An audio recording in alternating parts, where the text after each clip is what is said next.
สบายดียินดีต้อนรับเข้าสู่รายการอยากรู้เลยถามมื้อนี้เราก็มีคำถามเนาะสิมาถาม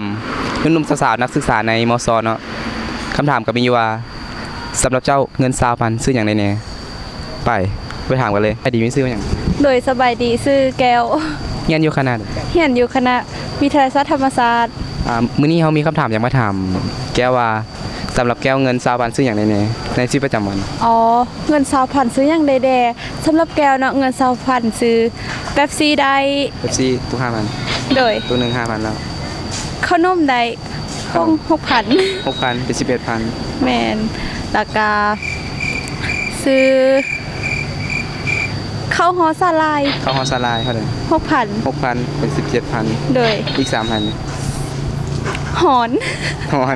เก็บไว้เนาะโดยเจอเน็ตไอดอลคนดังคนงามเนาะมีอยากสิมาถามเอ้ยพี่นันนึงว่าสำหรับเอ้ยพี่นันนึงเงิน20,000ซื้อไหนเนี่ยก็ซื้อหลายอย่างอยู่ มือนึงเนาะคือเงิน20,000เข้าพอดีได้เข้าคาบนึงตอนสวย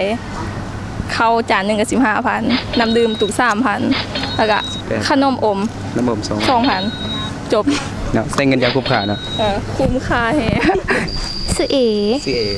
เรียนอยู่คณะใดคณะเศรษฐศาสตร์เนาะมื้อนี้มีคำถามจะมาถามว่าสำหรับเจ้าเงิน20,000ซื้อหยังได้แน่ก็ซื้อได้หลายอย่างเนาะมื้อนี้แบบแม่โรงเรียนก็มีเงิน20,000ซื้อข้าวเปียก10,000แล้วก็ซื้อน้ำ3,000แล้วก็ซื้อขนม กับหยังเบิดละเป็นเท่าไหร่ล่ะพอดีเป็น15,000ใช้กันอย่างประหยัดเนาะสำหรับเงิน20,000เฮาจะซื้อข้าวกล้อง 5,000 แล้วก็น้ำดื่ม 5,000 10,000มื้อนึง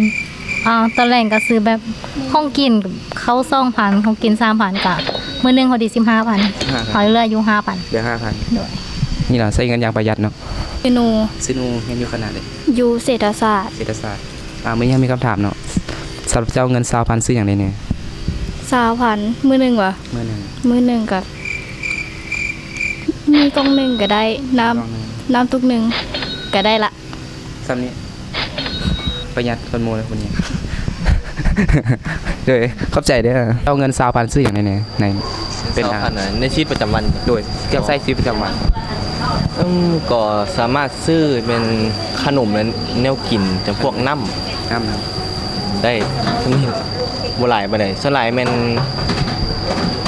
ถ้าแบบบางมื้อก็ใช้ในการซื้อบิ๊กซื้อซอก็หมดแล้วบ่หลายบ่ได้โดยสำหรับเจ้าเงิน20,000ซื้อหยังได้แน่20,000ก็สามารถซื้อข้าวได้คาบนึงแล้วก็น้ำคันว่ามายิบมาย่อยก็พวกขนมของกินนี่เอาเงิน20,000ซื้อหยังได้แน่เนาะใช้ในชีวิตประจำวันสำหรับในชีวิตประจำวันเนาะสำหรับการเป็นนักศึกษาก็สามารถ